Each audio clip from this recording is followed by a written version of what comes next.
sister. Amen. Amen. Amen. Amen. Amen. Save your sister, brother. Amen. Amen. Amen. Amen.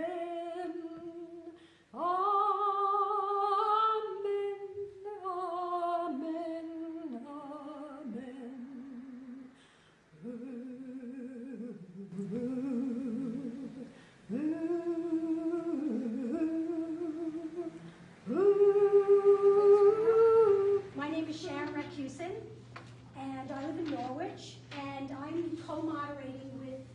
I'm Reed Cotwis. I live in Hartford.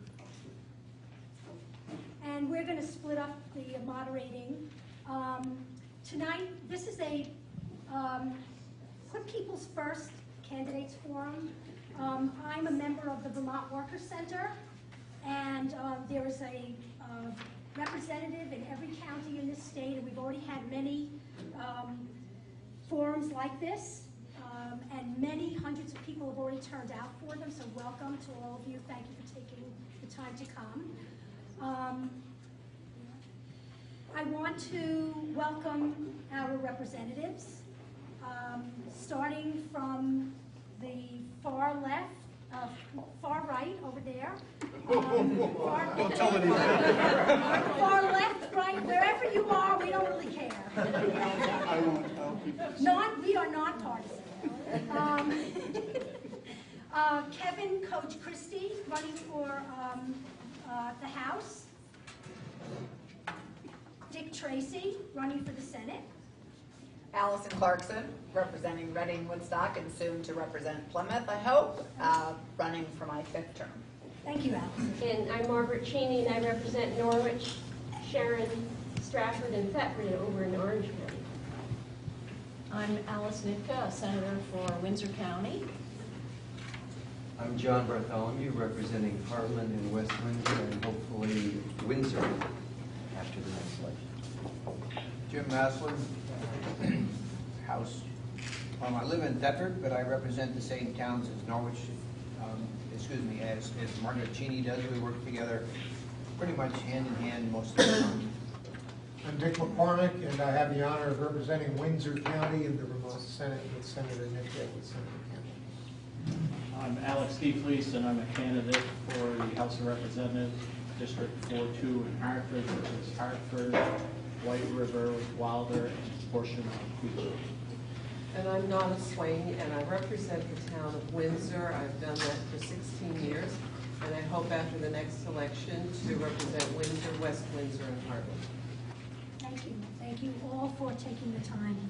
This forum is being co-hosted by the Vermont Workers Center and our Put People First and Healthcare as a Human Right campaigns, Migrant Justice, Ustica Migrante, Vermont Early Educators United, AFT, Vermont Center for Independent Living, VCIL, Green Mountain Self-Advocates, Red Clover Climate Justice, 350 Vermont, Vermont AFL-CIO, United Professions of Vermont, Vermont Federation of Nurses and Health Professionals, AFT, Voices for Vermont's Children, Vermont Home Care Workers United, AFS-CME, and United Healthcare Workers East, SEIU.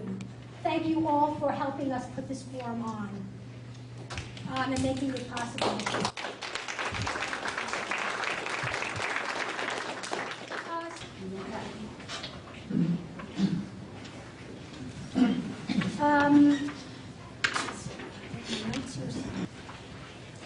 So tonight, the candidates are going to hear about the Put People First campaign and the concerns of the host organizers.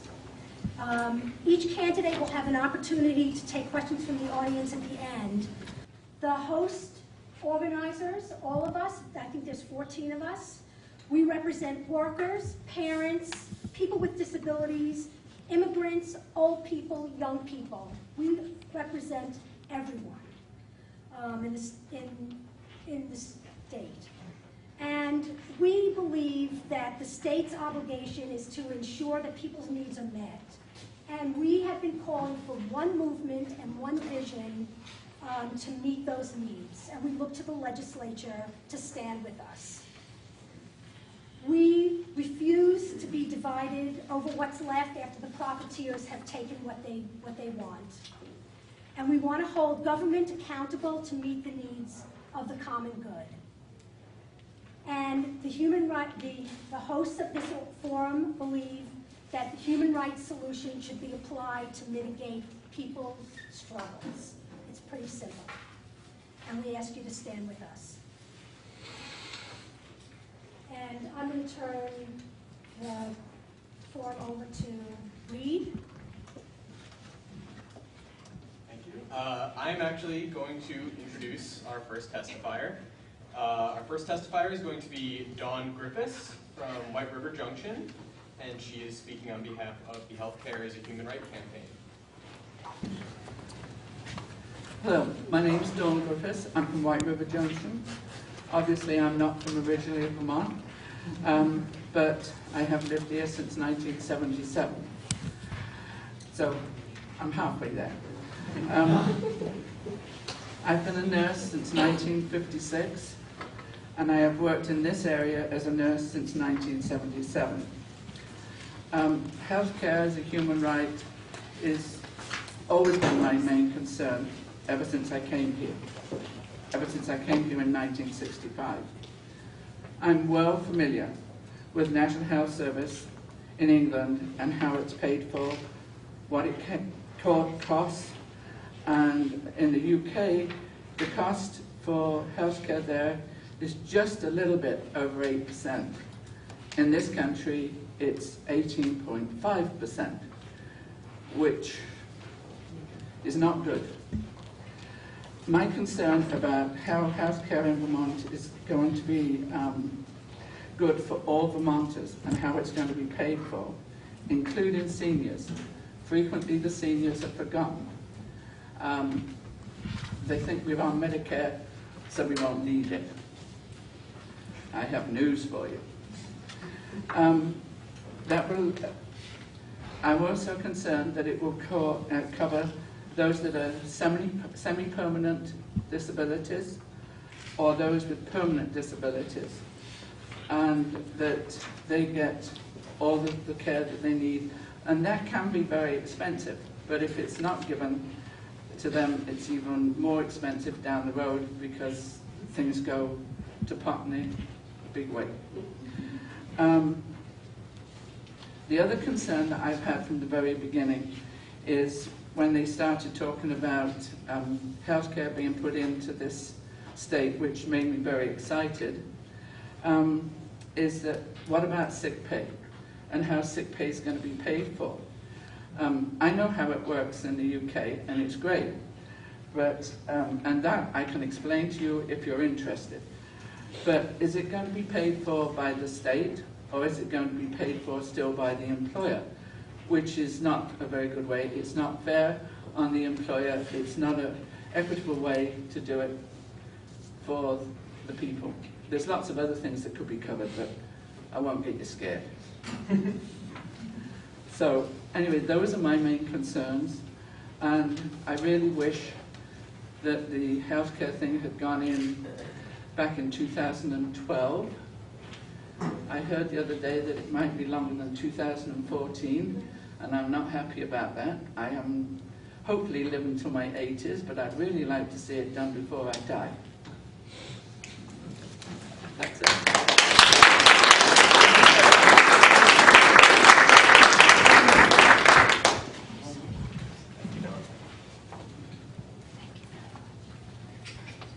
Our next speaker will be Griffin Shumway from Wilder. He will be speaking on behalf of Migrant Justice.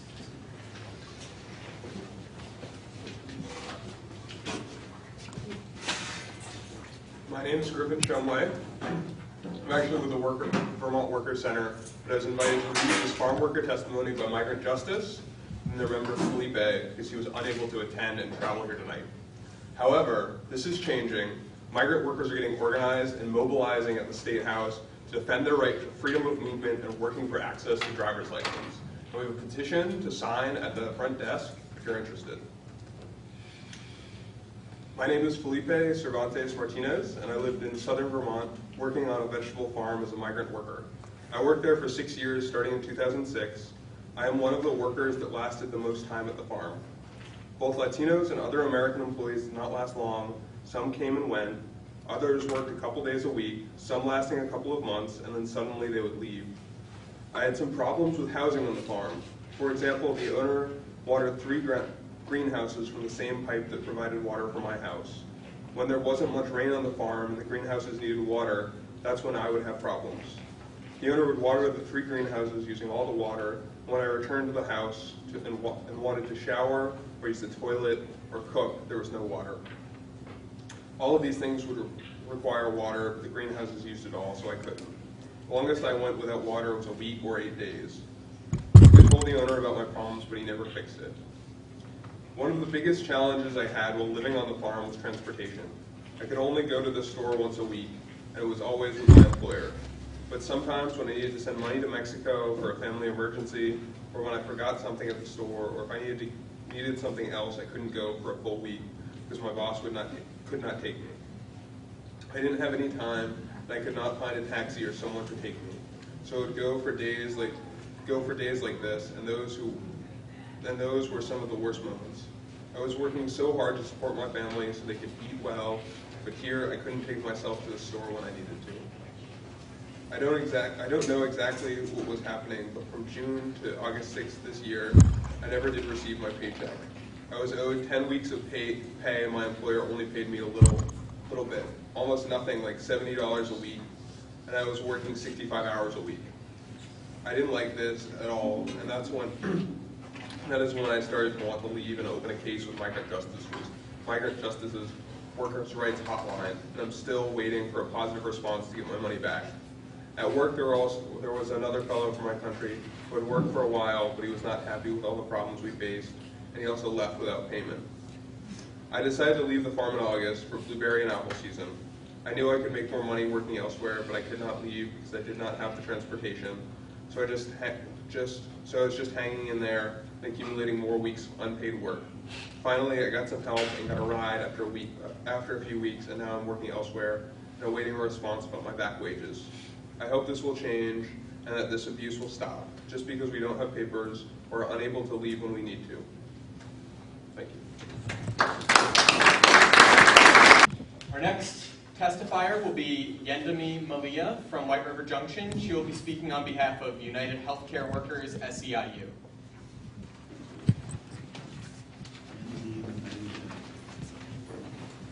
Can you repeat your name, please? Yendami Malia. I've been a personal care attendant for about a year and a half, taking care of 2 rambunctious boys with autism. I love what I do. The rewards that come with watching them grow are worth more than any amount of money. However, the bills still come in, and I can't seem to feed my kids on warm and fuzzy sentiments. I do not have a single day of sick leave, or if my clients are sick, I don't work and I don't get paid. In any other professional setting, I would receive regular pay increases, insurance, and support from my employer. But because the work I do is invisible, the state is able to ignore my needs and the needs of countless others in my shoes and to sweep us under the rug. I am equal parts nurse, teacher, and social worker, but I get paid so little, I can't afford shoes to send my school-age children with on the first day. This program helps people move out of institutions and into the community so that they can live independently or with their families, but it does not produce the kind of jobs that would allow care providers to be financially secure. The state has balanced its budget on my back and on the backs of my 5 children. I can't even afford to get my teeth fixed. I am a healthcare worker who cannot afford health care. In any school setting, there would be other people to talk to about the issues that I face, people who could help me in a crisis situation, but there's nobody. As far as I know, I may well very well be the only home care provider in White River Junction. It is incredibly isolating. I am fighting for the right to unionize because I want this program to be the best that it can be. And that will happen when we stand together and tell the state what our clients need to provide them with the best quality of care.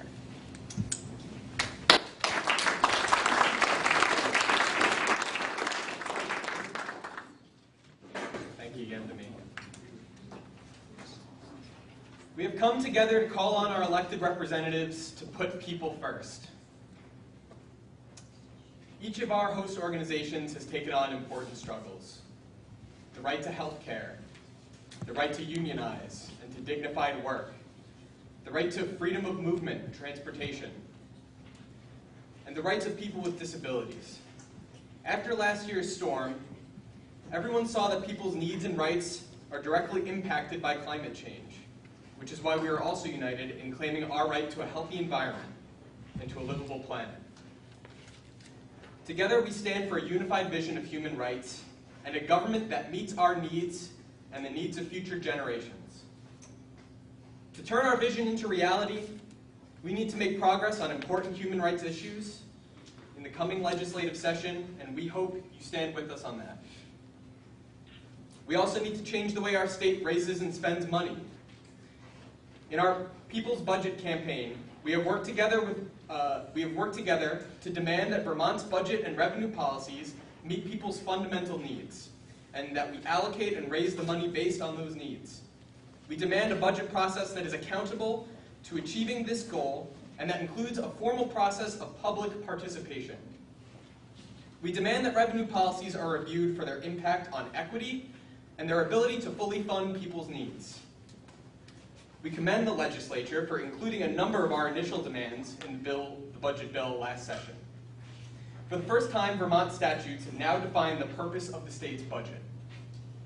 To quote, "The state budget should be designed to address the needs of the people of Vermont in a way that advances human dignity and equity." And spending and revenue policies recognize every person's need for health, housing, dignified work, education, food, social security, and a healthy environment. This is an important step forward, and we'd like to hear from you. You'll have an opportunity to respond. We would like to hear from you on how you will help with make these requirements become a reality in this year's budget process. We will now hear from a few more speakers. Our next testifier will be Dawn Gieske. Hope I'm pronouncing that right. Kate's As close as you get. She's with Vermont Early Educators United, AFT.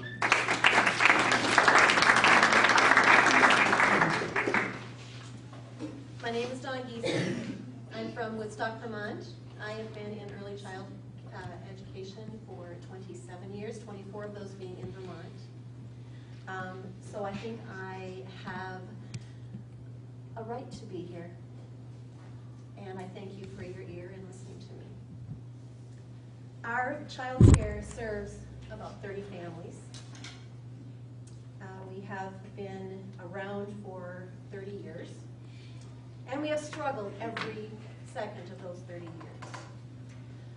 I felt very, very lucky in the last year to get to know some of you better and to find my voice in talking to you.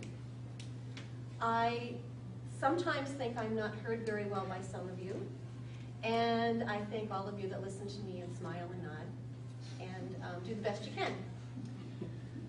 I am really working very hard to be heard. I'm standing up here representing hundreds and hundreds of early care providers in Vermont, and we've been working very, very hard. We have to create a union in order to help you, to help the families of Vermont, and we think it's very important. I am really tired of Irene. I'm tired of feeling the effects of Irene, as all of us I'm sure are, but I've also learned a lot from Irene. I have had to license my daycare 3 times this year because we were destroyed by Hurricane Irene. In working on licensing 3-time and jumping through the hoops that the state requires us to jump through, I've also had to rebuild the bottom level of my home and my daughter's home. And I feel every second of doing that has made me stronger, and that's why you can hear me tonight, because a year ago you may not have been able to hear my voice. I have learned to call people like Terry Shear and Jackie Carr from the A&R by the first name and recognize their voice over the telephone. I have had numerous discussions with Butch Sutherland and Josh Maxim from the Fire and Safety State Agency. I have made good friends with Donna LuPiccolo and Kelly Lyons from the state of Vermont licensing. And I am very happy to say that I have learned, I've always known Allison Clarkson quite well. She's actually my neighbor. And a parent. Parent of your staff. Allison is always very open. I've been able to get on the phone and call her and feel that I can call her at home and she will hear me. I would love to feel that way about all my legislators. Senator McCormick has been to our school, which we have now rebuilt and moved back into, and he has seen it, and I'll come back when the boxes are all unpacked, please. In the past year, because of Irene, I think we are very fortunate in our state. I have learned from the impact of Irene and the repairs that we've made that much can be done. We can forge ahead with a can-do attitude. We can work and organize as teams and utilize the strengths and expedite the results for all of us. In the past year, Vermont has built bridges which connect us. They built better, stronger roads that support our journeys, and they still continue, to my surprise, to draw young families to the state. That is our best natural resource. What Vermont has is to offer families our way of life, and they come seeking it every day. And in my child care that has been in 3 different places this year, I am constantly taking in new people that have moved to Vermont. I want to show them that we can offer them good child care. We can support them with subsidies. We can support them with professionalism that we should expect from our professionals. A continuing education. And in order to do that, we have to have a voice. We know what these families need. And in order to organize, we have to work with our legislators.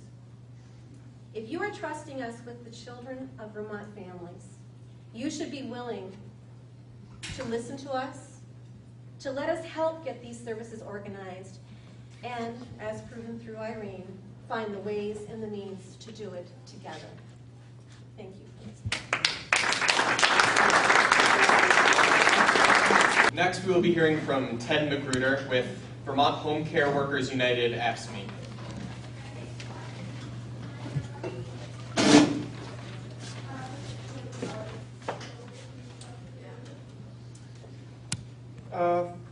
First of all, I'd like to thank everyone for inviting me. Thank you all for coming out. I know you guys have a lot of important things to do, but thanks for having me. And I hope I can be heard by the camera. Just a little bit about me. I'm from the Midwest. I'm from the state of Illinois. I moved here from Texas. And my wife is from Woodstock, Vermont. And that's what brought me to this beautiful part of this country. Now, I've been caring for individuals since April of 2009. So, to me, I haven't been doing this work a long time, but I know that it is a satisfying, very satisfying work that I do, care providing. Most of my life, though, I've been working in an office setting. And I never imagined really that I would be caring for individuals with special needs or disabilities. Now, I do have to say this though, that I have been around care providers most of my life. In his later years in life, my dad was a care provider for my mom before she passed away. And during that time, even though my dad was still working, he cared for my brother, who was 2 years older than me. And even though my brother passed away, I had another brother who was living at home with cerebral palsy that my dad cared for before he needed care himself and he passed away. So I have been around care providers, but being a care provider, this isn't like your typical job where you get up in the morning, you go to work, you punch in, you sit at your computer, and after 8 or so hours you go back home. In fact, it's anything but typical. It's not your regular 9 to 5. I've spent weekends, nights, sometimes weeks, 24/7 with my clients. I really don't like to really refer to them as clients. They really have become more than clients. They've become friends because you really get to know them really well in the work that we do. So now, my current friend that I'm caring for, his name is Frankie, but he likes to be called Ed. Now, he's a special needs person, and he's here tonight. And one thing I found about him working with Ed is he's very competitive. He really likes to win. So recently, Ed and I, we had a little fender bender. And neither one of us were hurt from the accident because Ed was wearing his seatbelt at the time, but unfortunately I wasn't. But now the person that hit us from behind, I told him that I had to report it because I was caring for someone in the car. And so I didn't want to take it for granted that, you know, that he wasn't injured. Because of the fact that Ed is not able to express himself through his speech because of an abnormal electrical discharge of the brain, so which in effect limits his speak from time to time. So, and he also walks with an uneven gait. But now, when we both get in the car, we have a friendly competition right now to see who can get their seatbelt fastened the fastest. And most of the time, he beats me. Sometimes I win. So we exchanged insurance information, and I filed a police report. And now I have insurance that covers anyone in my car. And so I had called in for a claim. So when I told the claims adjuster that I had my client in the car with me, he said, "Client?" I said, "Yes." He goes, "Were you working at the time?" I said, "Yes." He goes, "Well, who do you work for?" I said, "Well, I work for the state of Vermont." Then he goes to tell me that, "Well, you have to file this under a workman's compensation claim." And I'm like, no, wait a minute. I work for the state of Vermont, but I don't get any benefits. So he didn't proceed with the claim, and he told me to contact the state. So, you know, I got a little bit irritated, but at the same time, I got his name and number, and because I thought for sure, you know, I would be calling him back. But what I didn't know was that workers who do work for the state of Vermont do have workman's compensation, but I didn't know how to contact them. So I called Era Solutions, and they gave me the name and phone number of the agency. It was the State of Vermont Consumer Directed Care in Montpelier. And that I didn't know, I figured, well, how many other people really don't know that they have this as well? Then I got to thinking that, you know, if I'm a state worker, and why isn't there any other benefits that other state workers are allowed, but they feel that I'm not entitled to? Things like, you know, holiday pay or health insurance, and to be specific, not just general health, but for my eyes, my teeth, and my hearing as well. Because I do feel that this is a public service that we're providing for the community. So if all state workers are getting sick days with pay, that is time off, not because they're sick, but time off to visit with their doctors to maintain their health. Well, because I say, the reason I say that is because if you don't really take care of yourself, how can you really be entrusted to take care of someone else? But fortunately, Ed has both his parents to take care of his needs at home. He's also fortunate enough to have his grandmother who cares for him when I go on a vacation leave. Now, and that's another issue too, because the time that I take off, I don't get paid for. So I really have to make sure that, you know, when I do leave, that, you know, I can afford to take the time off.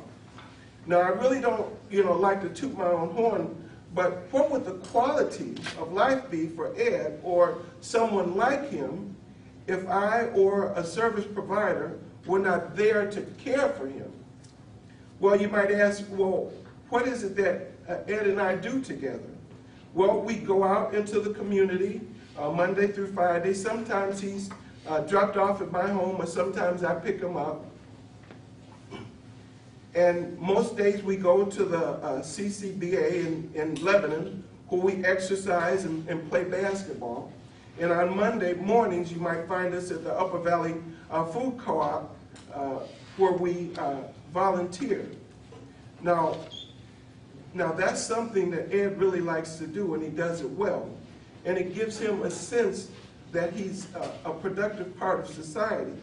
Now, some days when the weather's nice, you may see us at the mini golf course in West Lebanon, or other times we may go bowling, or we play bingo, or he has an art class that he goes to. And today we rode the train with Zach's Place, who's a group that's in Woodstock, Vermont. He's able to be around his peers, and he really likes to go there. I do know that Ed does need care on the weekends sometimes, just to give Carol, his stepmom, and his dad a little respite. But unfortunately, there's no way Ed could do, you know, all these things on his own. So I'm fortunate enough to go out with him in the community and enjoy some of the things with my buddy. Now, the public service that we provide gives special people like Ed the opportunity to do some, if not all, the same things that kids are enjoying that are his age as well. I myself don't want people like Ed and the seniors who need care either at home or in care facilities to go away and not be in the community. And in order for that not to happen, we need the care providers to be these individuals who are in one way or another contributing towards society, or have contributed to society now and is enjoying the best quality of life that they deserve. Now, you know, we're not superheroes, and we're not firefighters or policemen, but I'd be willing to bet that care providers like myself would be willing to put their life on the line, just like any policeman or any firefighter, for these people with special needs, because we develop such a friendship over the time. We come so close, sometimes closer than even family members, and it's really priceless. We're not asking to get paid like, you know, professional athletes, but what we care providers are asking is that the playing field be equal for all those who perform a public service like this. So in conclusion, the main reason why home care providers need a union is we would like to retire with maybe a pension plan or a 401k, just like other public servants here in Vermont, who has established the right to negotiate. Not only would this save the state millions of dollars, but it would also keep a lot of seniors out of institutions that would cost billions of dollars to run. Equal pay, insurance, and sick pay, vacations, and all the things, you know, that I mentioned before, I truly believe the only way for us little guys that can collectively have our voices heard is to side with Ask Me. Now, that's why we would like legislation to pass a law allowing home care providers across the state the right to form a union and collectively bargain. That will give us a strong and a loud voice here in Vermont. Thank you, Ted. Next, we will hear from Nicole LeBlanc with Green Mountain Self-Advocates.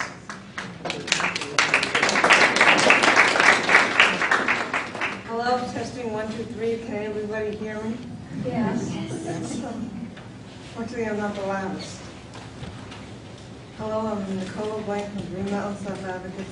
A little louder, I think. No, maybe this is the first time I've spoken without a mic. Talk to me. Just really on the mic. I'm on the autism spectrum. I get developmental services. I'm the advocacy coordinator for Green Mountain South Advocates, a disability rights organization. 2 of our 21 groups are in Springfield. They are a peer support group for people with developmental disabilities. Unfortunately, they had an event planned for tonight, and so more of our members were not able to attend. I want to talk about developmental services. I get developmental services, and they help me live independently in my own apartment. When I first got services 5 years ago, I lived with someone else in their house, and the state paid them to be my shared living provider. In January 2011, I moved into my own apartment, so the system is working. It helps people to be more independent. Can you all hear that? Yeah. Yeah. I do still need services. Support staff help me with apartment upkeep, budgeting, medical appointments, and emotional support. I also get employment services, and with that support, I work at least 30 hours a week.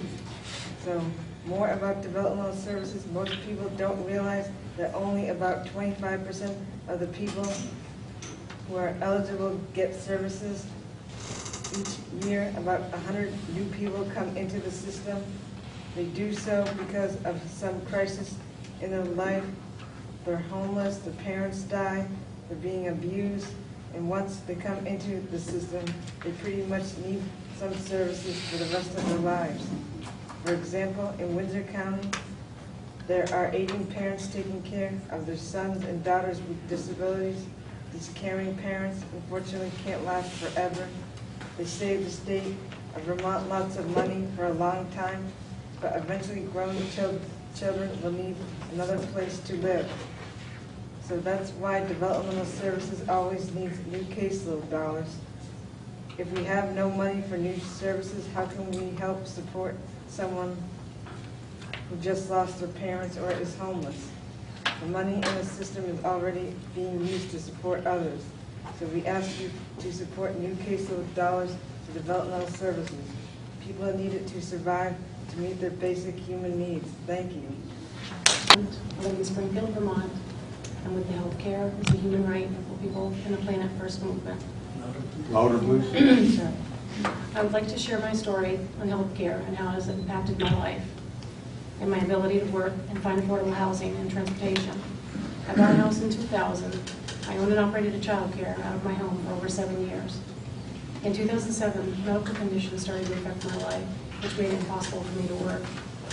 I had to close my child care in January 2008, after which I had to see many different doctors from my PCP, neurology, pain clinic, spine center, headache clinic, physical therapy, rheumatology, oncology, as well as a therapist. In 2009, I was found to be totally disabled. I was so overwhelmed with so many appointments and being labeled with disability, I went into a deep depression. In the time I closed my child care and was granted disability, I was unable to pay my mortgage and other bills. I contacted my mortgage company to request a moratorium, which was granted, and it was good for 2 years. I thought that was one thing I didn't have to worry about for a while. In 2010, I received a letter from my mortgage company stating my house was going into foreclosure.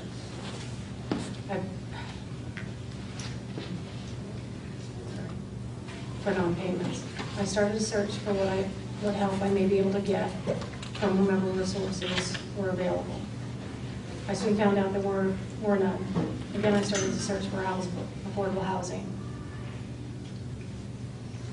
I found an apartment, which is not what I consider affordable housing for me, and probably for many others. After I moved, my mortgage company sent me another letter stating now that I've abandoned my house, they are going to expedite the foreclosure. I contacted them about a short sale. They gave me 10 days to find a buyer. The realtor found a buyer, but they didn't get approved by the allotted time with the 10 days. So my house was foreclosed on. I was now in an apartment that cost $705 a month, plus electric. My disability is $885 a month, less the $132.75 my mortgage company takes out to offset what they didn't get through foreclosure. My son receives SSI as well, which helps with the other bills, food, gas, insurance. But then I totaled my car in 2010, so now I have the issue of transportation. I utilize medical transportation, which requires 48 hours notice, as well as referrals for certain appointments from my doctor. There's an in-town bus, which only has a certain route that it follows from 8:30 a.m. till 3 p.m., Monday through Friday. There is also a taxi in town, but it's very expensive. I appreciate the rides, though if my doctor needs to see me and they make an appointment for that day, later in the day, or the next day, I'm unable to use medical transportation due to the 48 hours that they need. The bus is only in town, and again, the taxi, the only one in town, is too expensive. On occasion, medical transportation has forgotten to pick me up, so I have had to miss appointments. This is just one person's story. I can't even imagine how many others have similar stories and experiences. I am here today in solidarity of all the people who have these challenges and encourage our leaders and our legislatures to put people first. Thank you to all our testifiers. All the groups represented here at the forum, and many others, took part in Vermont's first People's Convention for Human Rights, held this past Labor Day weekend.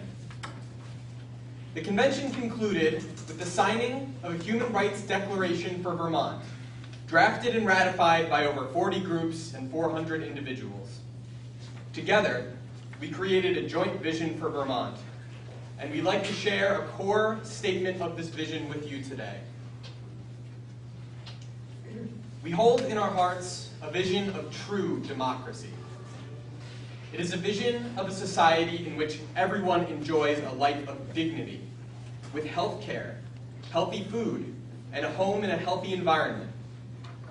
It is a society in which everyone has an education that allows them to fulfill their potential and their desires, with meaningful work and adequate leisure. It is a society in which all decisions that affect our communities are made by and for the benefit of the people. A society which values the common good of this and future generations over private gains. Our vision of true democracy is a vision of a society in which the principal role of governments is to satisfy the needs of communities by respecting, protecting, and fulfilling the human rights of every person. We will be working to make this vision a reality, and we're asking you to do the same. Our organizations have come together under the umbrella of Put People First. Let me be clear. We are emphasizing that it is the role of government to put the fundamental human needs and rights of all our residents and communities first.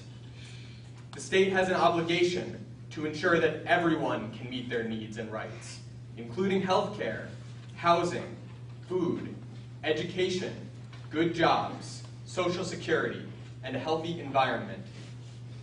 Government must seek to achieve dignity and equity among all residents. Now, we're going to allow the candidates an opportunity to respond to what's been said thus far. We're going to begin by posing 2 questions that summarize the statement I just read. And we're going to ask the candidates to respond with a simple yes or no. You will have an opportunity to respond in more detail after the next series of questions that recap everything that our testimonials covered. So candidates, please, a simple yes or no, and if we could start at the far right-hand side of the table with Kevin and work our way down. Question number 1. Do you believe that our state has an obligation to ensure that everyone can meet their fundamental human needs? Yes. I reject the question. It's not properly defined. There's too many loose ends, open-ended words here. You'll have an opportunity to respond The to answer the is next no. set of questions. Thank you. The answer is no. No, do I have to answer question 2 as well? we'll read the next question after everyone's responded. I don't disagree with Dick. I mean, I don't know what our fundamental human needs are. I think love is one of our fundamental human needs. We can't possibly guarantee love. I mean, there are Fundamental human tons needs of that I'm human referring needs to that- are the rights that I just read in the statement So, before the question. healthcare, healthy That's correct. environment, That's correct. housing, dignity, and equity. Yes to those. Thank you. Yes, and I would add a few more. Thank you. Yes to those. Thank you. Yes. Yes, and I'm looking forward to digging into the weeds to the extent we have time to do that. Thank you, sir. As defined, yes. Absolutely, yes. Yes. Thank you. The second question is, will you help develop budget and revenue policies that, as stated in the budget bill passed last session, raise and use public funds to meet people's needs and advance equity among Vermont residents? Kevin, we'll start again with you. Yes. No, for the same reasons. I think we already do that.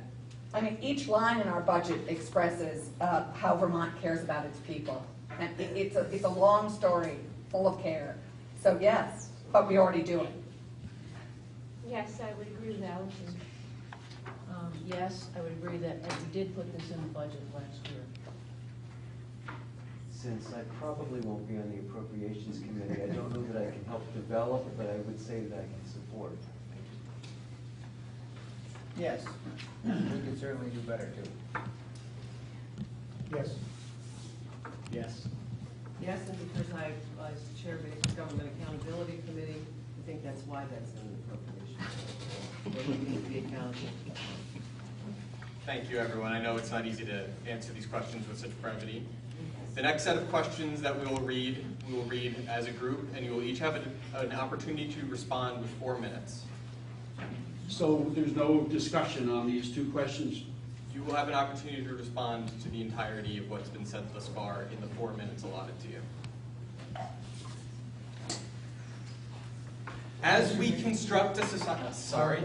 You say 4 minutes per question or 4 minutes total? 4 minutes total. Total. So we're going to read these next 5 questions, 6 questions, and then, and you've got them in front of you, and then you'll each have 4 minutes to respond. Thank you. Sorry for the confusion, yes. Is that clear? Not really. 4 minutes in addition to the 2 per question? Or there are 5 questions, so that would make 10 minutes. Let me help explain. So you have 7 questions in front of you, and so does the audience. The 2 first questions have already been read. You've already answered them. For the next 5 questions, they're going to read them all together, and each candidate will have 4 minutes to respond to any of those 5 questions that they wish, and/or to elaborate on the first 2 questions. If you can fit it into 4 minutes, you can elaborate on the first 2 questions as well. So I sit here for an hour and listen to testimony from 7 different people, I get 4 minutes. These are the people you were representing, sir. We're your constituents. Correct. We only have 2 minutes each. Correct. And some people, and we tried to do timing with the people who did testimonies as well. Some people ran over in their testimonies. We tried to keep them to a moderate time as well. So in courtesy of time, so everybody can leave here on time, this is the format that we've decided to do. So each candidate will have 4 minutes in order to explain or answer the 5 questions or elaborate on the other 2 questions as they wish. Does everybody understand that? Great, and I'll be holding up time, so if you look, the moderators will look to me and they'll hold you accountable to the time. Thank you. I will continue. As we construct a society grounded in human rights, there are many building blocks that must be put in place. The groups assembled here have charted the next steps we need to take towards realizing our vision. You can help us in a very concrete way to take these steps in the upcoming legislative session. We ask you to support the right to organize, the right to health care, the right to freedom of movement, and the right of people with disabilities by taking action on the following measures. Will you support workers' rights to organize a union and bargain collectively, specifically early childhood educators and independent providers of home and community living services. Will you support workers' rights to basic workplace protections, including paid sick leave? Will you support equitable financing of healthcare as a public good and guarantee that everyone gets the medically necessary care they need, including dental care, and it is not limited by benefit restrictions? Will you recognize all of our community's right to freedom of movement, regardless of their immigration status, by supporting undocumented Vermont residents' equal access to driver's license and ID? Will you support adequate funding that meets the needs of people with disabilities, including new caseload dollars for developmental disability services? Please consider what you will do to help us put in place all of these building blocks that are needed to move toward a true democracy in which everyone can enjoy a life of dignity. Now we'll start at the same point and work our way down. Oh, sure, absolutely. Okay, and I can answer to any of these. You can answer, you can say whatever you like. Okay, I can say whatever I want. Yeah. Well, I go back to what Don presented at the very beginning, because I do think that for me, a big issue in this state is health care. And it's a right. It's not a benefit. It is a simple right that everybody in this state and the country should have affordable health care and be covered under health care. And I think when that happens, and when we finally get there, we free up a lot of the money that we have restricted in using elsewhere, that we can have better working conditions. But first of all, I really want to say thank you to all of you, and thank you for coming tonight to telling us your story. And thank you for the work that you do. I know the work. I've spent my career as an elementary school counselor, and I've been a union member, and I know how hard it is to get the needs met for people who need your care and the care that you provide for people. And I thank you very much for doing that. So I just say that to say I would say yes to all this. I think we have to. I think unions come about because our employers are not doing a good job. And obviously, and quite truly, the state of Vermont hasn't done the best jobs for the work that you do. So I think it's important that you unionize and tell us what we need to know is best. I think everyone should have the basic needs of health care coverage, housing, a decent pay, a livable wage. I'll stop there. Okay, I'm a pretty straightforward guy. My answers to 1 through 5 would be yes, in theory. I say in theory because I'm new to state politics, but I would certainly take the time and the energy to research everything that was said tonight, so I can become a little more familiar with what's going on. Basic rights, I agree with 110%. And I think I'll leave it at that. Thank you. I hope I'm not flattering myself when I say that I was the quarterback in the Senate on the issue of collective bargaining rights for early childhood caregivers. Collective bargaining is a fundamental human right. It speaks not only to the actual terms of a contract, which is to say pay, working conditions, job security, etc. Unionization also speaks to the manner in which those terms are arrived at. Without a union, workers either get mistreated by their employers, or the best they can hope for is that they are recipients of the generosity of their employers. They come as petitioners, saying, with their hands open, saying, please. As opposed to with the union, you can say, these are the terms under which we are willing to give you our services. There is dignity in collective bargaining. What force on earth is weaker than the feeble strength of one, but the union makes us strong. So I'm proud to have supported that effort. We failed. We will take the issue up again in the coming year, and we will succeed. Or we will take it up the year after that. As Susan B. Anthony said, failure is unimaginable. I support workers' rights to basic workplace protections, including paid sick leave. Yes, but I'm going to put in a proviso here, which is that we have to also recognize the fiscal limits of the state and, at times, financial limits of employers. Again, getting back to collective bargaining, unions are not necessarily crazy and greedy. There are times when the union can say to the employer, yeah, you got a point, we're not going to ask for that because we know you can't afford it. But it should be on the workers' terms. It should not be imposed on them by management. Equitable financing of health care as a public good, yes, of course. Basically, health care, universal access to quality, affordable health care is necessary, and it's not profitable.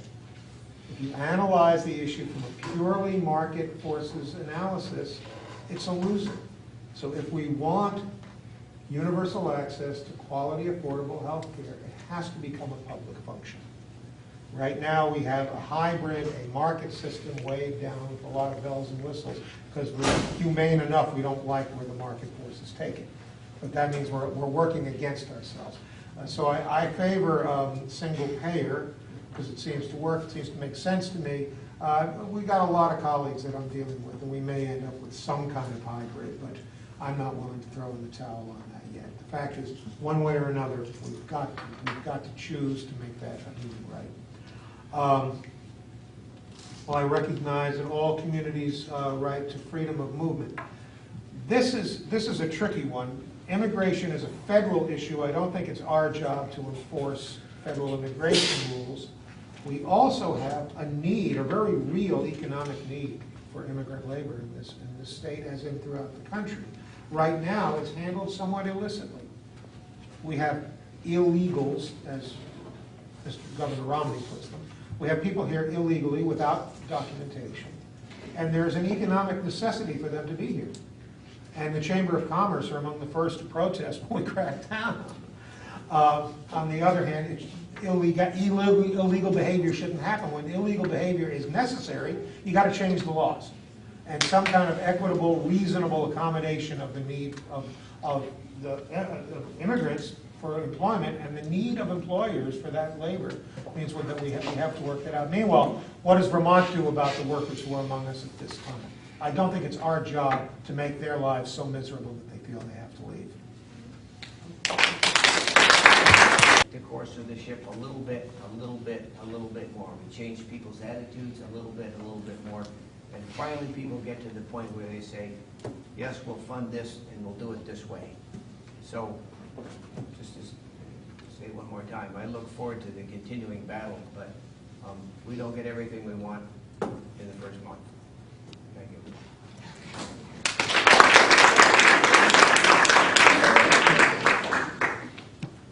I'd like to echo the others who extended thanks for you to be here, and thank you for your stories. One of my favorite aspects of being a legislator is getting to hear the stories, and I'm a much better listener than a talker, so I do much better if I just sit back and don't have to say anything.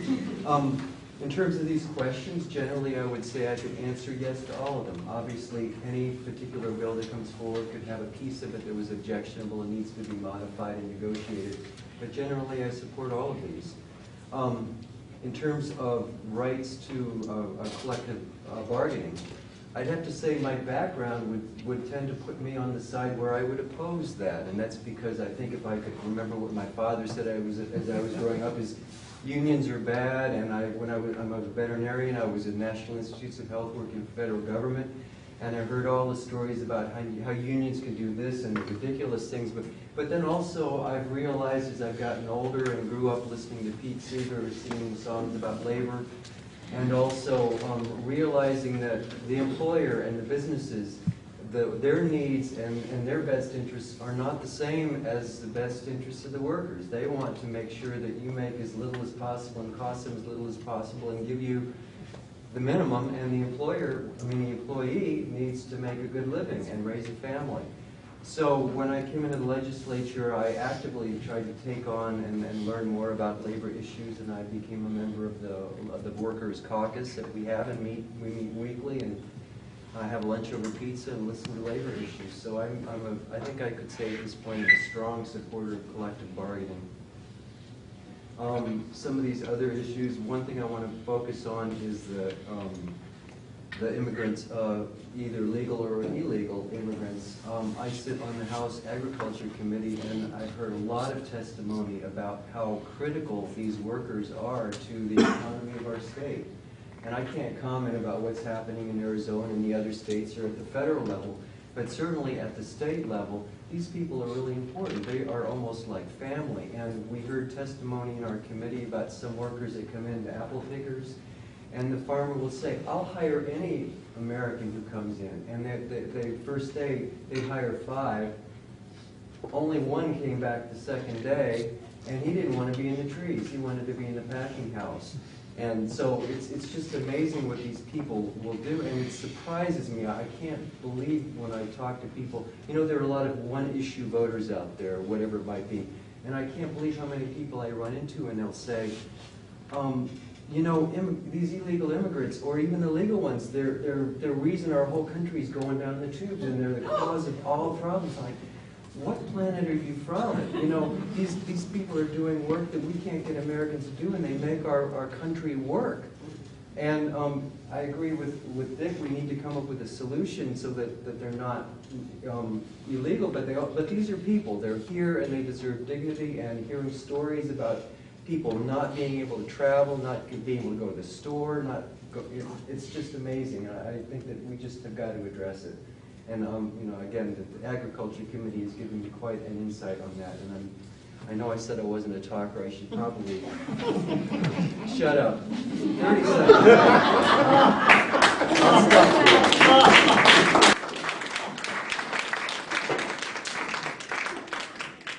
I really appreciate the stories tonight. They were certainly very moving, very truthful, and very compelling. I appreciate you giving us that information. I'm very grateful to get it.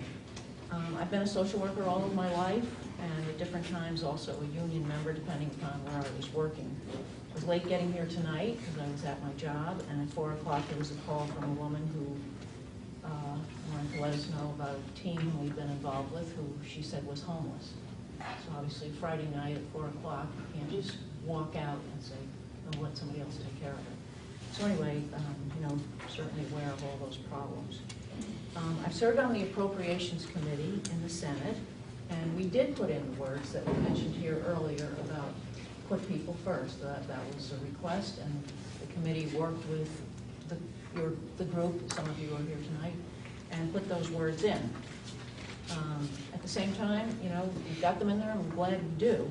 There are, however, as some others have said, limited amounts of money, and we do need to maintain our AAA bond rating. It's not something many people think about that much, but in maintaining that, we are able to borrow money at a lower rate and therefore have more money to help our people.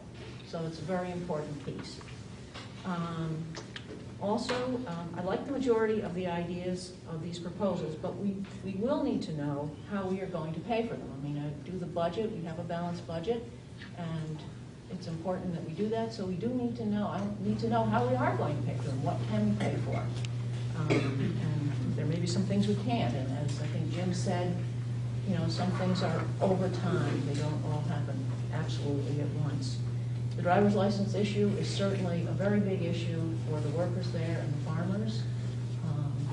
The last, Nicole giving her speech, we certainly have tried very hard every year to get money needed into the developmental disabilities community so that the young people turning 18 can get services. There's still not enough services, but you know, all very worthy pieces that are proposed here. Thank you.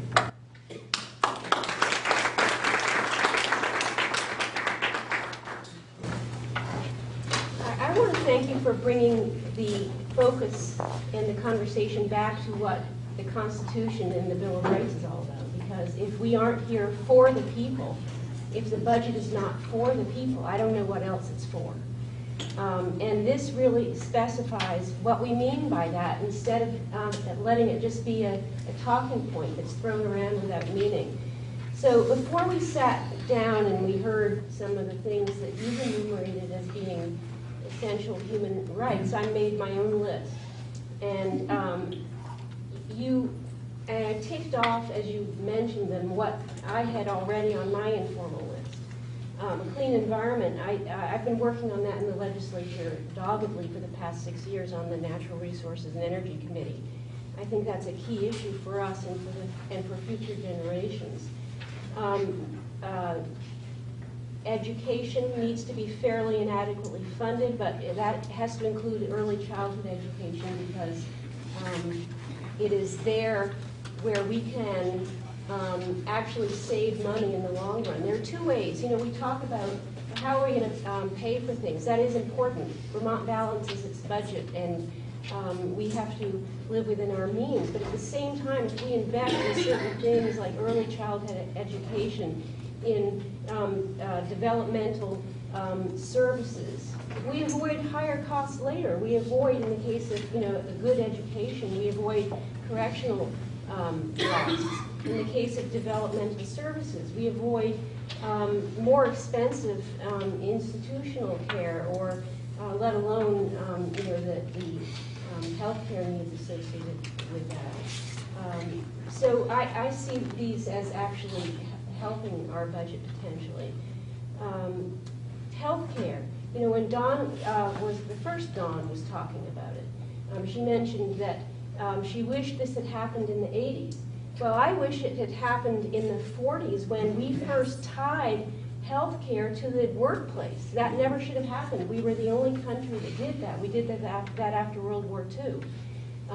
It should have been a Medicare for all approach from the beginning in this country, and that's one reason we're so far behind Europe.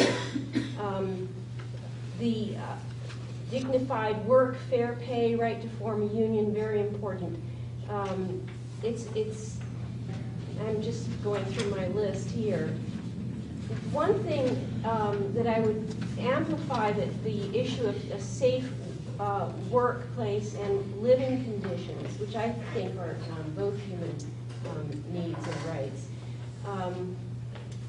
Keeping our seniors and poor from freezing in their homes as federal funding disappears for LIHEAP and the price of oil skyrockets. Those are the kinds of things I would add to it. The story that we got from Griffin, actually from Felipe via Griffin, pointed to a real human rights issue as well, that someone should be trapped in their workplace, literally trapped, and not have not have water. I have 30 seconds left. I could keep going. I would add to this list of essential human rights a fair system of justice, including lack of discrimination, regardless of race, age, gender, nationality, sexual orientation, or ability. So I guess when I said earlier I would add to them, those are some examples of the things, but they're all related. And I'm told to stop. Thank you.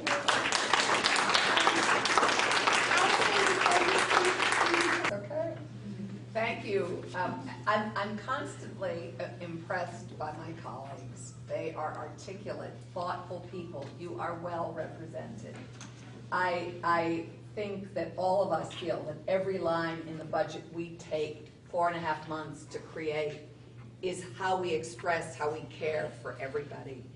And I would say that broadly I support these goals. They're all a discussion. I still don't understand why everyone isn't allowed to collectively unionize on their own without the state's input. I don't really understand fully the state's involvement with it or why it's necessary. I think that, I'm not sure that the early unions had states involved with having them organized, did they? It's complex. Yeah, it is complex, and I don't sit on that committee, so that's fine. I sit on Ways and Means with Jim. We have the task of figuring out the equity part of how we raise the revenue that will finance these dreams and hopes that we all have for creating dignity and equity in our wonderful community that we are lucky enough to share. And so I don't really have anything to add. They've been extremely articulate. I agree with Margaret. I think you have only just begun on that list of human needs. I'm not sure they're all rights, but they certainly are all human needs. And I support all efforts to maintain and expand on our living with dignity and equity together.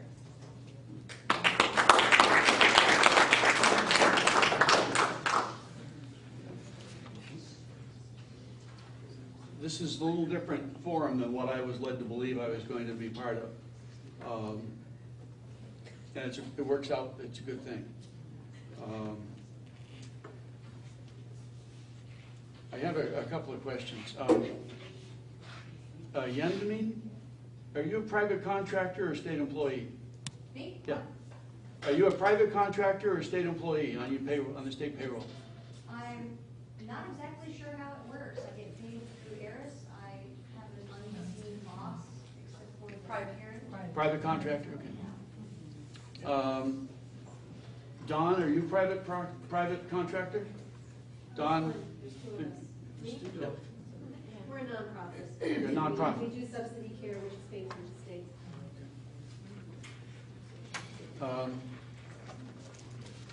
And Ted, are you a private contractor or are you on the state? How does your system work? What's the? I get paid. Eris is a third party, but I get paid by the state of Vermont. Okay.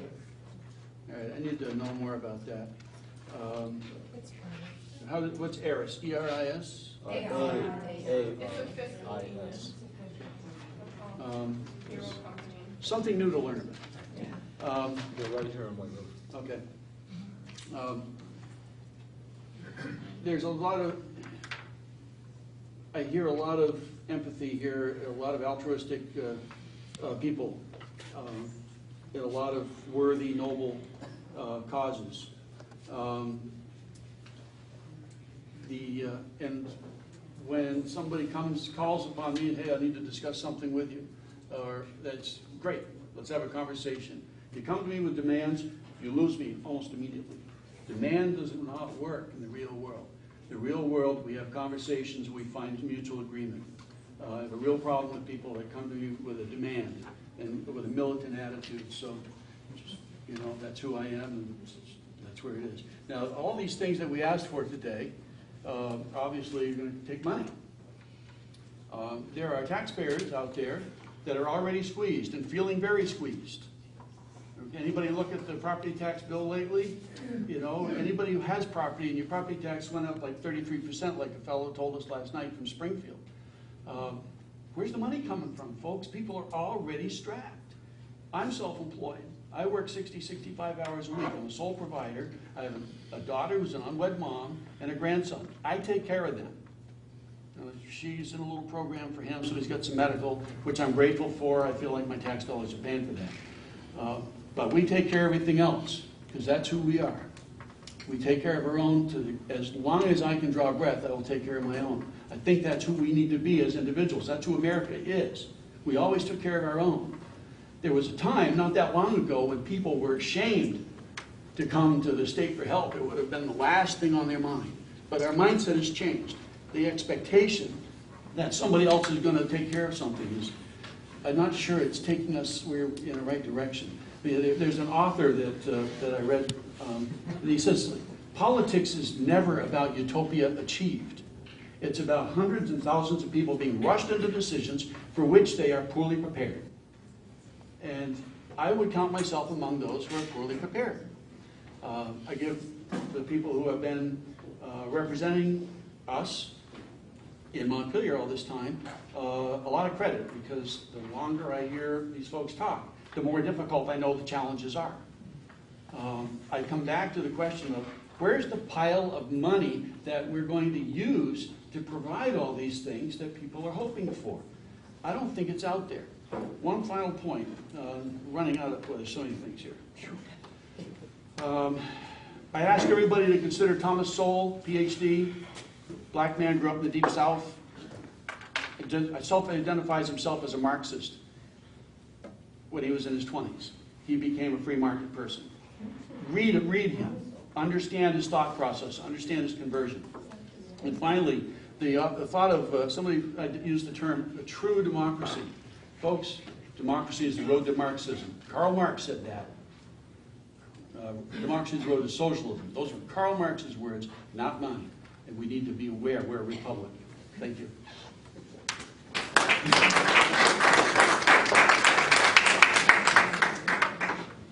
Okay, I'd like to start with thanking everybody for coming out.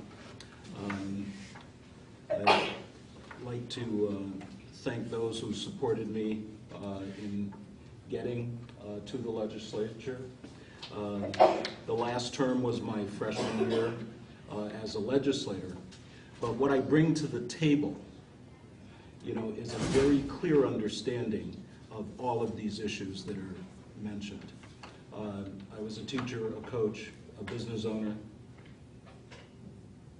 been self-employed, worked for agencies, been a social worker, you name it. And my daughters pick on me, said, "Dad, what haven't you done?" Well, it's kind of the Vermont ethic or ethos. You do what you need to do when you do it. And that's what we do, here in Vermont. I've served on the Human Rights Commission. I've also represented you on the Governor's Rehab Advisory Council. So I've worked with these populations and been part of them too. After, I'll tell you, when you become disabled in any area of your life and you deal with that particular part, then you really become aware of the issues involved. And I've had some mobility issues. And, there was a time when I'd pull up and I'd go, can't go there, like park in a handicapped parking space. And after getting, a permanent plate, I went, holy crap. It changes, your thinking. I've worked with special needs kids in a lot of different venues. And one of the things I found is that everyone should be treated with dignity, and I don't really care, what their issue is, what their circumstance is. That's how I'm cut. And so working, on these issues down the line, will continue to be my life's work. I can honestly, at the end of the day, thank my mom and my aunt, who were activists as well. And when I look up at the end of the day, they know that they can be proud of their son and nephew, because that's me, and that's who I am. There's times when my wife gets a little angry with me because she will say, why don't you get paid for all of that stuff you do? But a very good friend of mine, Representative Bohai, said it so well. He said, one of the coolest things about being in the legislature is being able to advocate, for your constituents. And that, I didn't really get it until I got here and had the opportunity to do that, because there are times when somebody has a problem or has a need and you find yourself making a call for them and helping them get a problem solved. And that's what it's all about. So I guess my answer to these questions is very similar to my colleagues, is that we've got to find a way to make it work. Some things will be easier than others. Some things we'll be able to move and they'll move quickly. Other things are going to take a little more effort. But as long as we're all pushing in the same direction, inertia has a lot of power. So thank you all for being here.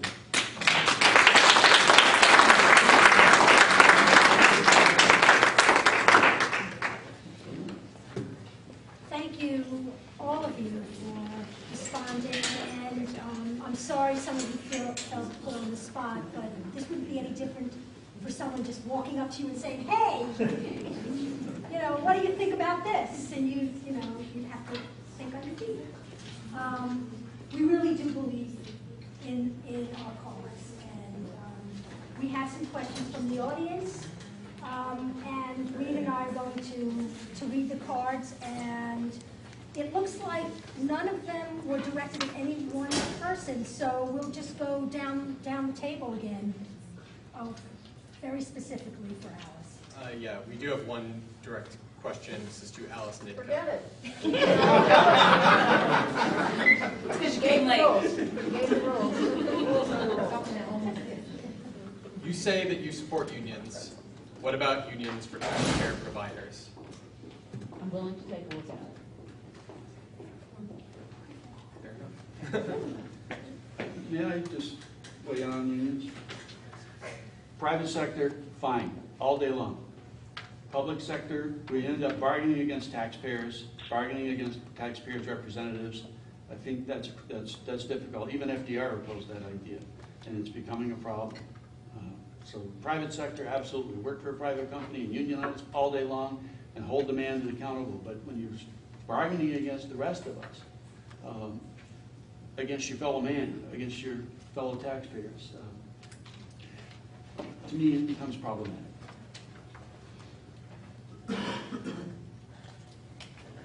Anyone else have some I'd a quick just make a small response? comment.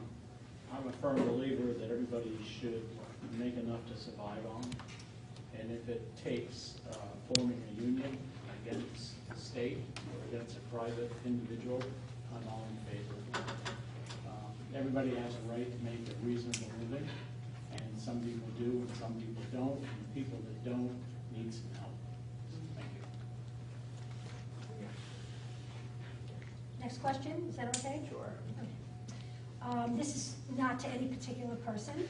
Will you sponsor and support a graduated income tax to increase state revenue to implement a people's budget and have wealthier people pay higher tax rates? That's our current system. We have a graduated income tax rate. Graduated more. Jen? Let me just add something to what Allison said. We sit side by side in Ways and Means. For the last couple of years, Ways and Means has been looking at some of the recommendations of the Blue Ribbon Tax Commission, of which some of you are familiar. One of the things that we have considered, and probably won't do right away, is changing the way the Vermont state income tax is calculated. Currently, it's a percentage of the federal taxable income. And one of the notions is to change it to be a percentage of adjusted gross income, which would broaden the base and lower the rates considerably. If we do that, some of us on the committee would like to have the progressions in the income tax be a little more steep at the top. Right? It's going to take us a while to get there. There are a lot of things, there's a big political considerations on some things along the way.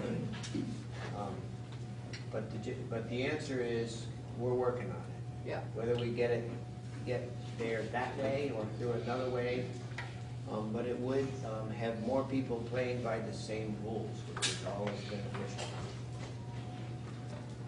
I would just add, part of the rationale for taking that approach is that we're not now directly comparable to other states. So we're continuously hearing Vermont has these ridiculously high taxes, and somehow the folks who put these data together aren't able to figure out that we calculate our taxes differently. They can't make a apples to apples comparison. So there is good reason to look at the adjusted gross income as the base. Thank you. Anyone else want to make a quick comment on that? Anybody know how many people are at the top? And what is the top? And how many people are there? 8.95%. Yeah, I think I saw that there were fewer than 1,000 people in Yeah, Vermont there making are. $1 million. Right. Yeah. So that doesn't mean that's not a big pool of money to be. And guess what? Folks with $1 million can relocate real easy. I don't know that they will, They can. Well, in fact, people moving into Vermont are wealthier than the people moving out. But the elephant in the room is the federal tax system. Correct. And that is what's at issue partly in this election. And we're in danger of, moving faster and closer to an oligarchy.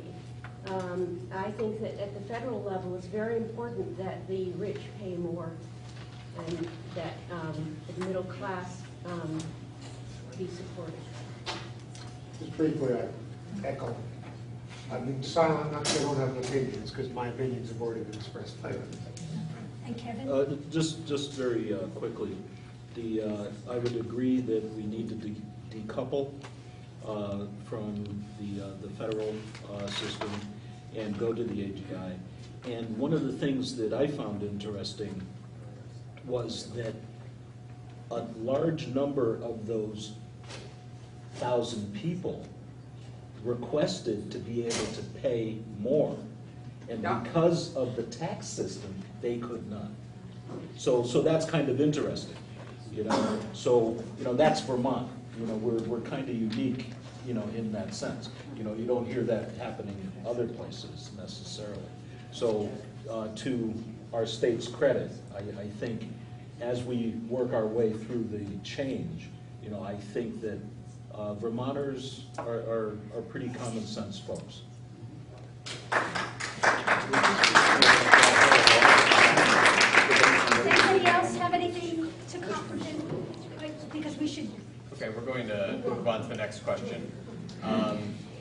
In an organization which receives 100% of its funding from state and federal funds, do you believe the frontline professional employees with 10 to 30 years of training and experience should earn $30,000 a year, while directors and accountants make $150,000 a year?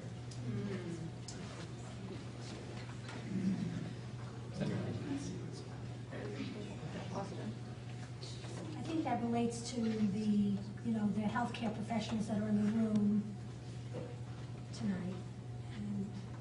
So I assume this is a theoretical question. Right. And but otherwise I don't understand. It's an anonymous. Are you talking about the hospitals? I'm not sure what they're talking about. I don't know. I'm going to take a quick stab at it, and I may not understand the question fully, but I believe that what we're talking about is just like private industry. When you look at a private company and you look what the CEO makes, or the banking institution makes, 20 million or 200 million, and the clerk who collects the money down at the teller is collecting, making $25,000 a year. And I think that's what that question's related to, but maybe I'm wrong. I think, when I invest in companies, I look at what they pay the top person. And because that person's there doesn't really mean that he's worth $20 million. I find it very hard to support that type of pay for top of the line. And of course, we always hear the excuse, well, if we don't pay him or her $20 million, she'll move from our company to this company that's $22 million. Well, I'm a firm believer that you put people on a performance or a bonus. Pay the guy $5 million if you think he's worth that. But if he makes all the shareholders, and it's a profitable organization, even a nonprofit, and there's a way of sharing, and you're worth more and he's worth more.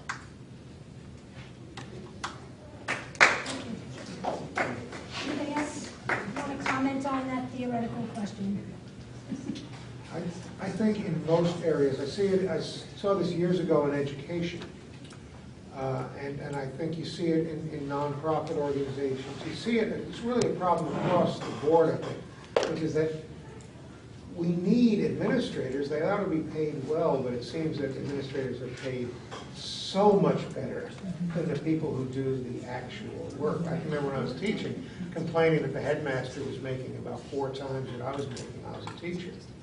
And I said, the students and the teachers do the actual work in the school. And he said, well, you couldn't do that without the administration. I said, that's true, but we couldn't do it without the janitor.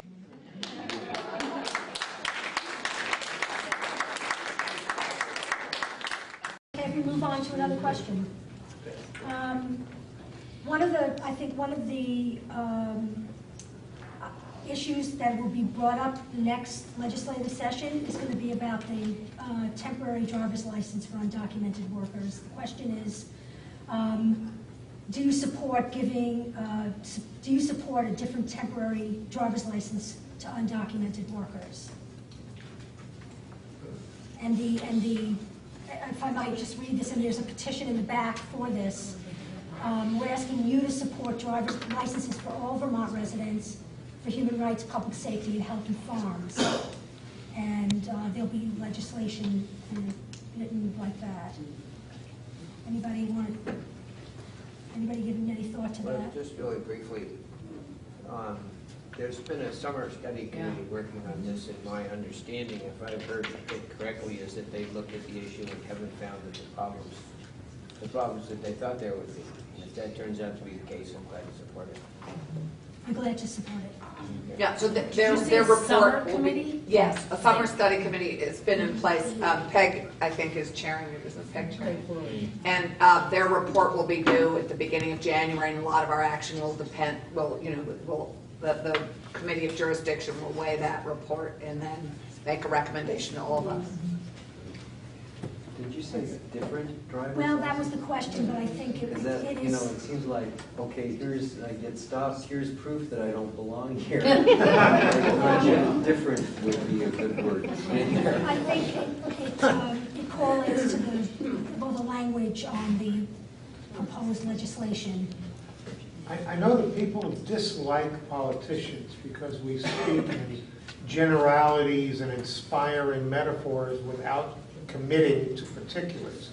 But in fact, the way the legislative process works is that every proposal is put into the form of a bill, which then goes to the committee of jurisdiction, who take testimony and do research, and they make their recommendations to the full House or the full Senate. So I am reluctant to commit to something quite that specific. I've often thought that they make a mistake in New Hampshire where they have this thing called the pledge. That, you know, to get elected, you have to pledge, I will not vote for this or that tax. So that takes the proposal off the table. And I think that our job in the legislature is to weigh the pros and cons and perhaps come up with a hybrid, perhaps say no, perhaps say yes, perhaps come up with a variation of the original proposal. So I reserve judgment until I've taken testimony. Now, obviously, I've already committed on collective bargaining rights for early childhood caregivers. That was one we already had on the table last year, so I'm just bringing it up again. In general, if it's a new idea, I want to hear the testimony and get the committee's recommendation before I take a position. No, somebody had their hand up. I tried to do that, and I didn't explain it. It didn't mean different as in glaring. I meant different as in, we go get a license for 4 years. I was thinking more temporary for like 6 months or something like that. That's what I meant by different as opposed to making it glow in the dark green. I don't immediately hate the idea. Does anyone else have a response to this question? Okay, we're getting close to the end, so I'm going to pose this question, and I'm going to invite any of the candidates that haven't responded directly to audience questions to respond to this one before anyone else. The question is, what will you do to make sure healthcare is available for all Vermonters? Oh, I will scream, cry, do whatever it takes, because I've been saying this for 16 years. I firmly believe it, and I just, it makes me crazy. I mean, when I see I had the misfortune of having an accident in England, and I couldn't believe I was donating money for my care, and I saw this woman, this nurse, daily for a week, and was charged nothing. And I couldn't, that opened my eyes, this was so long ago, that health care, we should all be able to have our health care. And we're going to do it in Vermont. And like I said, I'll scream, I'll cry, I'll vote, I'll push, I'll prod.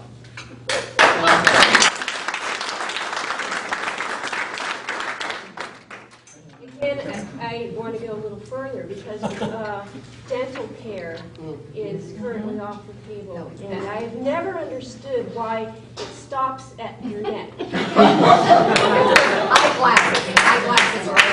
But if you have a tooth abscess or some other thing in your teeth, it can actually be a life-threatening. You can't see to drive either because they don't do glasses. Right, they don't do glasses, they don't do dental care, and if you can't smile and look decent, how are you gonna get a job? I mean, the interview piece is big too, but your dental care is a huge impact on your general Because health. humans hire you and humans are faulty and we all judge whether we say we do or not. So it should go from the tip of the top of the head to the tip of our toe. And what's inside your head. And what's inside. You're emotional.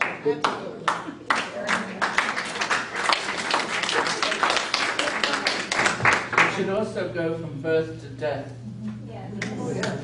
Section. So, And it needs to include long-term care. Yeah. Dick, go ahead. yeah, the question is, where's the money?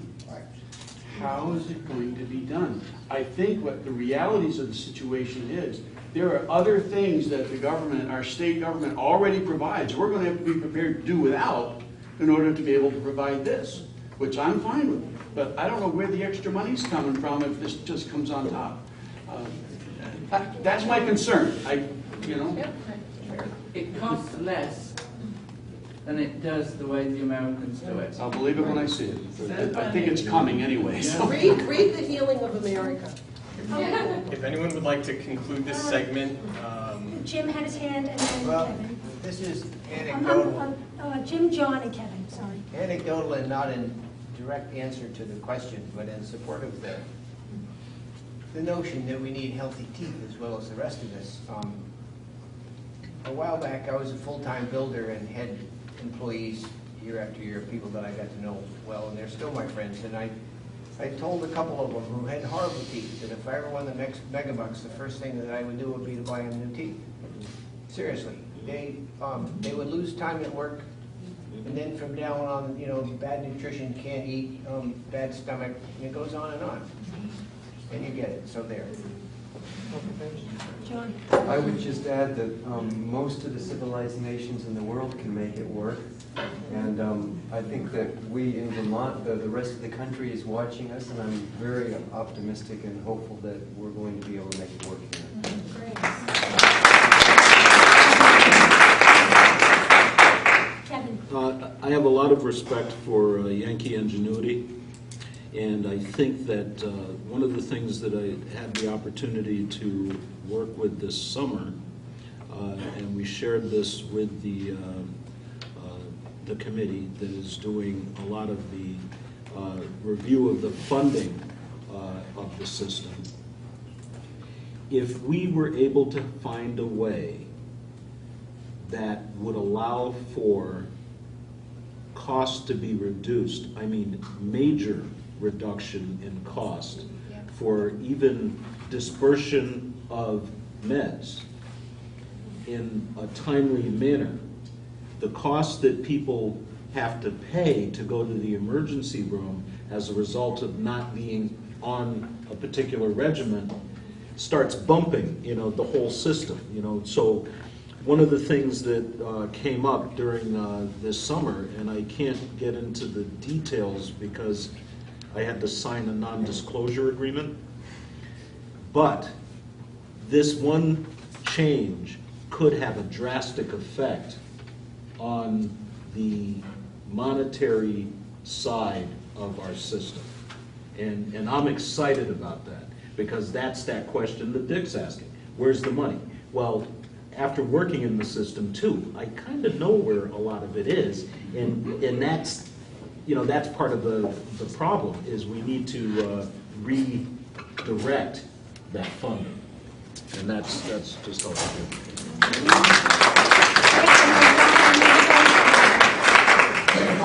I'm a longtime supporter of single payer. I am absolutely convinced that it's cheaper than what we're doing now and that we will save money. So having said that, the conventional wisdom in politics is when your opponent is hurting himself, just shut up and let him do it.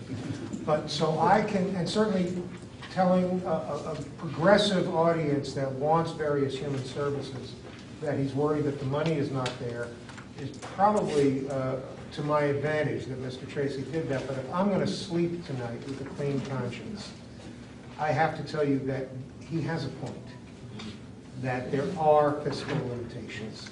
And if we're serious, I don't want to be in the business of making promises I can't keep. That everything we are trying to do, we have to negotiate with economic realities. Now I can sleep. McCormick, you trying to get my vote?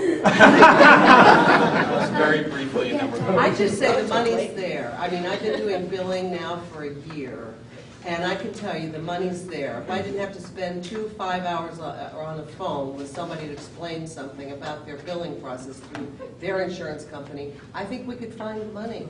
Single payer is the way we do it, you know. We don't have to go through and have huge offices full of people who can figure out what the billing system is. Anybody who's done any billing or knows. It's crazy, correct? Yes. Thank you, Bill. Thank you to all the candidates for responding to the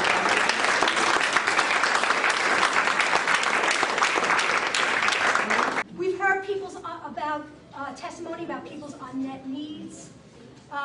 Just like one-issue voters, and we are not a one-issue organization or group of organizations.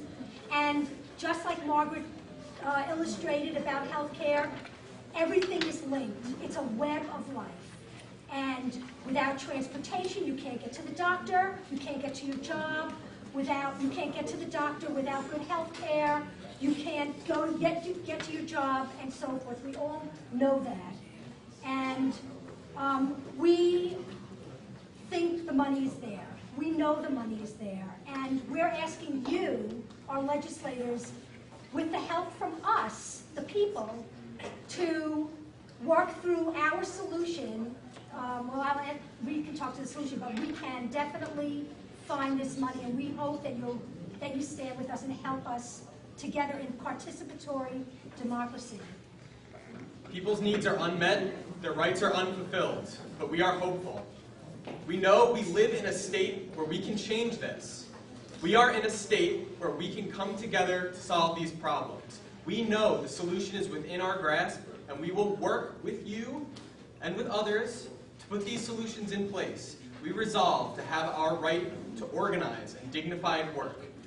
We resolve to ensure equal treatment for everyone, including immigrants and people with disabilities. We resolve to have our right to health care fulfilled in a universal, publicly financed healthcare system. We resolve to address the climate crisis and take action to ensure our right to a healthy environment. And we resolve to set up a budget process that raises and spends our money in a way that meets the needs of the people and advances equity. We believe the human rights principles we've talked about this evening should guide us in our policy decisions. Amen.